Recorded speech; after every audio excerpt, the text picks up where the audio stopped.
Most important question. आज का प्रश्न आपके एग्जाम के लिए बहुत ही इम्पोर्टेंट होने वाला है, क्योंकि आज मैं ऐसे क्वेश्चन लेकर आया हूं जो आपके एग्जाम में पूछे जाने के बहुत ही ज्यादा चांसेस हैं। इसलिए एक भी क्वेश्चन मिस नहीं कीजिएगा, वीडियो पे एंड तक बने रहिएगा। हो सके मिस किया हुआ क्वेश्चन ही एग्जाम में पूछ ले, इसलिए वीडियो पे एंड तक बने रहिएगा। अगर चैनल पर नए हो तो सब्सक्राइब और एक लाइक जरूर कीजिएगा। मैं इसी तरह का इम्पोर्टेंट क्वेश्चन आपके लिए डेली लाता रहता हूँ आपकी तैयारी बेहतर करने के लिए, इसलिए चैनल को सब्सक्राइब जरूर कीजिएगा। तो बिना देर किए आज का पहला प्रश्न शुरू करते हैं। आपका पहला प्रश्न है, भारत में रेल मार्ग की स्थापना किसने की थी? इसका सही आंसर हो जाएगा option number B, Lord Dalhousie. Lord Dalhousie ने भारत में रेल मार्ग की स्थापना की थी। इन्हें भारतीय रेलवे का जनक के रूप में भी जाना जाता है। याद में रख लीजिएगा, आपके एग्जाम के लिए इम्पोर्टेंट क्वेश्चन है। अगला प्रश्न है, किस देश को उगते हुए सूर्य का देश कहा जाता है? ऑप्शन है जापान, अमेरिका, चीन या फिर कोरिया। इसका सही आंसर हो जाएगा ऑप्शन नंबर ए, जापान। जापान को देश का उगता हुआ सूर्य कहा जाता है। अगला प्रश्न है, निम्नलिखित में से किस राज्य की सीमा से राजस्थान सटा हुआ नहीं है? ऑप्शन है महाराष्ट्र, गुजरात, राजस्थान या फिर हरियाणा। इसका सही आंसर हो जाएगा ऑप्शन नंबर ए, महाराष्ट्र। महाराष्ट्र से राजस्थान सटा हुआ नहीं है। अगला प्रश्न है, भारत के किस राज्य में पवित्र तीर्थ स्थल अमरनाथ स्थित है? ऑप्शन है उत्तरांचल, हिमाचल प्रदेश, सिक्किम या फिर जम्मू कश्मीर। इसका सही आंसर हो जाएगा option number D, Jammu Kashmir. Jammu Kashmir में पवित्र तीर्थ स्थल अमरनाथ स्थित है। अगला प्रश्न है, निम्नलिखित में से कौन सी एक रबी फसल नहीं है? ऑप्शन है गेहूँ, चना, सरसों या फिर चावल। इसका सही आंसर हो जाएगा ऑप्शन नंबर डी, चावल। चावल रबी फसल नहीं है। अगला प्रश्न है, विख्यात पर्यटन स्थल गुलमार्ग भारत के किस क्षेत्र में स्थित है? इसका सही आंसर हो जाएगा option number B, Kashmir. Kashmir में विख्यात पर्यटन स्थल गुलमर्ग स्थित है। अगला प्रश्न है, ऊष्मा की सबसे अच्छी चालक कौन सी धातु है? ऑप्शन है सोना, एल्युमिनियम, चांदी या फिर पीतल। इसका सही आंसर हो जाएगा ऑप्शन नंबर सी, चांदी। ऊष्मा की सबसे अच्छी चालक चांदी है। अगला प्रश्न है, बिल्ली को रात में अधिक दिखाई देता है? इसका सही आंसर हो जाएगा ऑप्शन नंबर बी, पुतली की विशेष प्रकार के बनावट के कारण। अगला प्रश्न है, निम्नलिखित में से किन दो स्थानों के बीच हिमसागर एक्सप्रेस चलती है? ऑप्शन है चेन्नई और नई दिल्ली के बीच, जम्मू और कन्याकुमारी के बीच, कोलकाता और चेन्नई के बीच या फिर नई दिल्ली और मुंबई के बीच। अगर चैनल पर नए हो तो सब्सक्राइब और एक लाइक ज़रूर कीजिएगा। मैं इसी तरह का इम्पोर्टेंट क्वेश्चन आपके लिए डेली लाता रहता हूँ आपकी तैयारी बेहतर करने के लिए, इसलिए चैनल को सब्सक्राइब ज़रूर कीजिएगा। इसका सही आंसर हो जाएगा ऑप्शन नंबर बी, जम्मू और कन्याकुमारी के बीच हिमसागर एक्सप्रेस चलती है। याद में रख लीजिएगा, आपके एग्जाम के लिए मोस्ट इम्पोर्टेंट क्वेश्चन है। अगला प्रश्न है, गीतांजलि के कवि हैं? ऑप्शन है रविंद्रनाथ टैगोर, बंकिम चंद्र चटर्जी, भारतेंदु हरिश्चंद्र या फिर इनमें से कोई नहीं। इसका सही आंसर हो जाएगा option number A, Rabindranath Tagore. Gitanjali के कवि रविंद्रनाथ टैगोर हैं। अगला प्रश्न है, विख्यात महाकाव्य महाभारत के रचयिता कौन है? ऑप्शन है वेद व्यास, विश्वामित्र, मुनि वशिष्ठ या फिर भगवान श्री कृष्ण। इसका सही आंसर हो जाएगा ऑप्शन नंबर ए, वेद व्यास। वेद व्यास विख्यात महाकाव्य के रचयिता हैं। अगला प्रश्न है, यांत्रिक ऊर्जा को विद्युत ऊर्जा में किसके द्वारा बदला जाता है? इसका सही आंसर हो जाएगा option number D, dynamo. Dynamo के द्वारा यांत्रिक ऊर्जा को विद्युत ऊर्जा में बदला जाता है। अगला प्रश्न है, एसआई में बल का मात्रक क्या है? ऑप्शन है जूल, न्यूटन, वाट या फिर घन सेंटीमीटर। इसका सही आंसर हो जाएगा ऑप्शन नंबर बी, न्यूटन। बल का एसआई मात्रक न्यूटन है। अगला प्रश्न है, लोहे में जंग लगना क्या है? इसका सही आंसर हो जाएगा ऑप्शन नंबर बी, रासायनिक क्रिया। लोहे में जंग लगना एक रासायनिक क्रिया है। अगला प्रश्न है, विद्युत बल्ब का फिलामेंट किसका बना होता है? इसका सही आंसर हो जाएगा option number B, tungsten. Tungsten से बना हुआ रहता है विद्युत बल्ब का फिलामेंट। अगला प्रश्न है, कैलोरी की मापन इकाई है?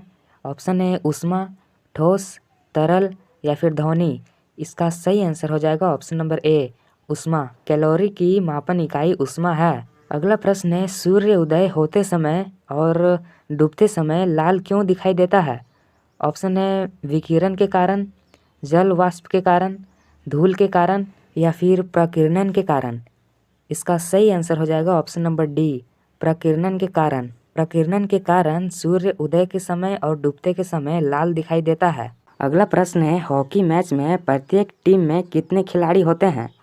ऑप्शन है 13 खिलाड़ी, 11 खिलाड़ी, 12 खिलाड़ी या फिर 10 खिलाड़ी।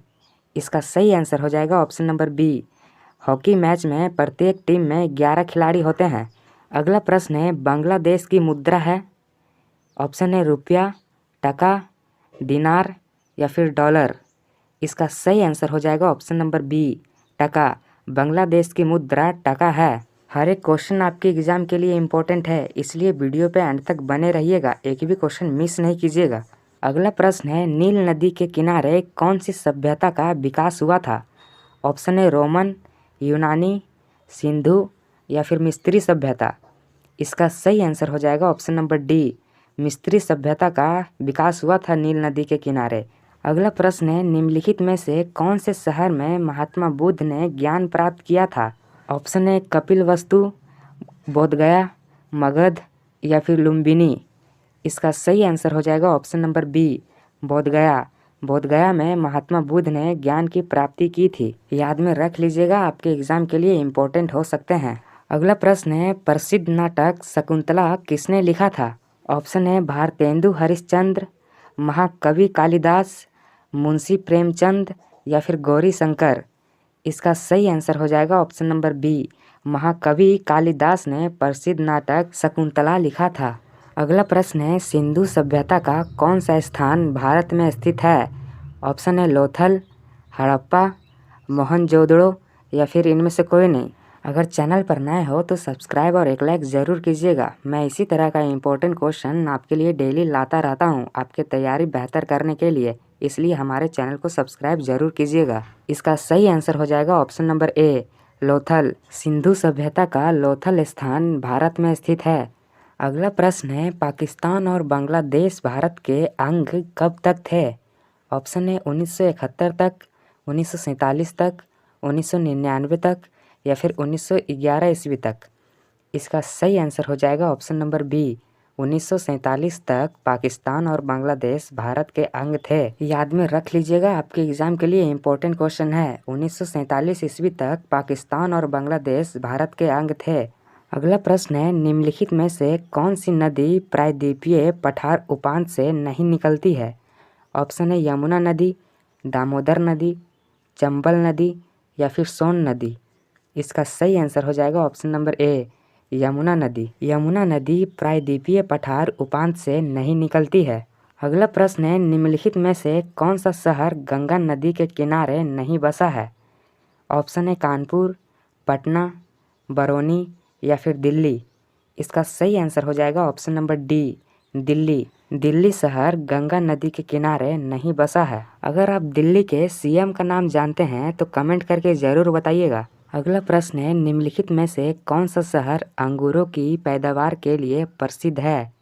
ऑप्शन है नासिक, नागपुर, सोलापुर या फिर उज्जैन।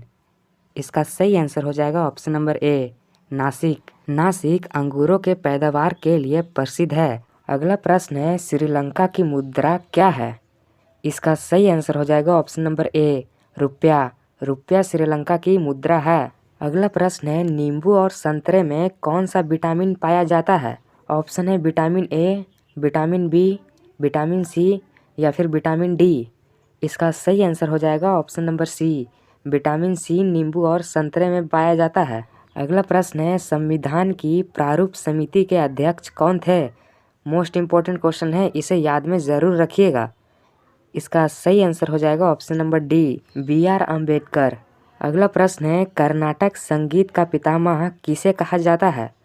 इसका सही आंसर हो जाएगा ऑप्शन नंबर सी, पुरंदरदास को। पुरंदरदास को कर्नाटक संगीत का पितामह कहा जाता है। याद में रख लीजिएगा, आपके एग्जाम के लिए इम्पोर्टेंट क्वेश्चन हो सकते हैं। अगला प्रश्न है, किसके शासनकाल में प्रथम चीनी यात्री भारत में आया था? ऑप्शन है समुद्रगुप्त, चंद्रगुप्त प्रथम, हर्षवर्धन या फिर चंद्रगुप्त द्वितीय। इसका सही आंसर हो जाएगा ऑप्शन नंबर डी, चंद्रगुप्त द्वितीय के शासनकाल में प्रथम चीनी यात्री भारत में आया था। याद में रख लीजिएगा, इम्पोर्टेंट क्वेश्चन है। अगला प्रश्न है, कुचिपुड़ी नृत्य कहाँ आरंभ हुआ था? ऑप्शन है राजस्थान, आंध्र प्रदेश, कर्नाटक या फिर पंजाब। इसका सही आंसर हो जाएगा option number B, Andhra Pradesh में प्रारंभ हुआ था कुचिपुड़ी नृत्य। अगला प्रश्न है, सिख समुदाय के अंतिम गुरु कौन थे? इसका सही आंसर हो जाएगा ऑप्शन नंबर सी, गुरु गोविंद सिंह सिख समुदाय के अंतिम गुरु थे। अगला प्रश्न है, डिस्कवरी ऑफ इंडिया नामक पुस्तक किसने लिखी थी? ऑप्शन है महात्मा गांधी, खुशवंत सिंह, मूलक राज आनंद या फिर जवाहरलाल नेहरू। इसका सही आंसर हो जाएगा option number D, Jawaharlal Nehru ने लिखी थी डिस्कवरी ऑफ इंडिया नामक पुस्तक। अगला प्रश्न है, गुरुत्वाकर्षण की खोज किसने की थी? ऑप्शन है गैलीलियो ने, न्यूटन ने, आर्किमिडीज ने या फिर एडिसन ने। इसका सही आंसर हो जाएगा ऑप्शन नंबर बी, न्यूटन ने गुरुत्वाकर्षण की खोज की थी। अगला प्रश्न है, नोबेल पुरस्कार प्राप्त करने वाले प्रथम भारतीय कौन थे? अगर चैनल पर नए हो तो सब्सक्राइब और एक लाइक ज़रूर कीजिएगा। मैं इसी तरह का इम्पोर्टेंट क्वेश्चन आपके लिए डेली लाता रहता हूँ आपकी तैयारी बेहतर करने के लिए। ऑप्शन है सीवी रमन, जवाहरलाल नेहरू, रविंद्रनाथ टैगोर या फिर अमर्त्य सेन। इसका सही आंसर हो जाएगा option number C, Rabindranath Tagore को मिला था। नोबेल पुरस्कार प्राप्त करने वाले प्रथम भारतीय रविंद्रनाथ टैगोर हैं। अगला प्रश्न है, द्रोणाचार्य पुरस्कार किससे संबंधित है? इसका सही आंसर हो जाएगा ऑप्शन नंबर सी, खेल कूद से संबंधित है द्रोणाचार्य पुरस्कार। अगला प्रश्न है, ताजमहल की डिजाइन तैयार करने वाला वास्तुकार कौन था? इसका सही आंसर हो जाएगा ऑप्शन नंबर बी, उस्ताद ईसा। उस्ताद ईसा ने ताजमहल की डिजाइन तैयार किया था। अगला प्रश्न है, बौद्धों के विश्वास के अनुसार गौतम बुद्ध का अगला अवतार किसे माना जाता है? इसका सही आंसर हो जाएगा ऑप्शन नंबर ए, कल्कि को माना जाता है। अगला प्रश्न है, सम्राट अकबर ने निम्नलिखित में से किस महल का निर्माण फतेहपुर सीकरी में करवाया था? इसका सही आंसर हो जाएगा ऑप्शन नंबर सी, पंचमहल का निर्माण फतेहपुर सीकरी में करवाया था सम्राट अकबर ने। याद में रख लीजिएगा, आपके एग्जाम में पूछे जा सकते हैं। अगला प्रश्न है, कुतुब मीनार के पास स्थित लौह स्तंभ किस राजा ने बनवाया था? ऑप्शन है चंद्रगुप्त द्वितीय, समुद्रगुप्त, स्कंदगुप्त या फिर रामगुप्त। इसका सही आंसर हो जाएगा ऑप्शन नंबर ए, चंद्रगुप्त द्वितीय। चंद्रगुप्त द्वितीय ने बनवाया था लौह स्तंभ। अगला प्रश्न है, स्वामी दयानंद सरस्वती ने किस समाज की स्थापना की थी? इसका सही आंसर हो जाएगा option number B, Arya Samaj की स्थापना की थी स्वामी दयानंद सरस्वती ने। अगला प्रश्न है, निम्नलिखित में से किसने इबादत खाना बनवाया था? इसका सही आंसर हो जाएगा ऑप्शन नंबर ए, अकबर ने बनवाया था इबादत खाना। इबादत खाना एक सभाघर है जिसे सम्राट अकबर ने बनवाया था। अगला प्रश्न है, भारत की प्रथम महिला शासक कौन बनी थी? इसका सही आंसर हो जाएगा ऑप्शन नंबर बी, रजिया बेगम बनी थी भारत की प्रथम महिला शासक। अगला प्रश्न है, टीपू सुल्तान कहाँ का शासक था? ऑप्शन है हैदराबाद, अहमदाबाद नगर, अहमदनगर, मैसूर या फिर बीजापुर। इसका सही आंसर हो जाएगा ऑप्शन नंबर सी, टीपू सुल्तान मैसूर का शासक था। अगला प्रश्न है, राधा कृष्ण मिशन की स्थापना किसने की थी? इसका सही आंसर हो जाएगा ऑप्शन नंबर ए, स्वामी विवेकानंद ने की थी। अगला प्रश्न है, कौन सा राज्य भारत के सबसे पूर्वी भाग पर स्थित है? ऑप्शन है अरुणाचल प्रदेश, असम, नागालैंड या फिर मणिपुर। इसका सही आंसर हो जाएगा ऑप्शन नंबर ए, अरुणाचल प्रदेश स्थित है भारत के सबसे पूर्वी भाग पर। अगला प्रश्न है, भारतीय सेना में विजयंत नाम किसका है? अगर चैनल पर नए हो तो सब्सक्राइब और एक लाइक ज़रूर कीजिएगा। मैं इसी तरह का इम्पोर्टेंट क्वेश्चन आपके लिए डेली लाता रहता हूँ आपके तैयारी बेहतर करने के लिए। इसका सही आंसर हो जाएगा ऑप्शन नंबर सी, एक टेंट का नाम है भारतीय सेना में विजयंत।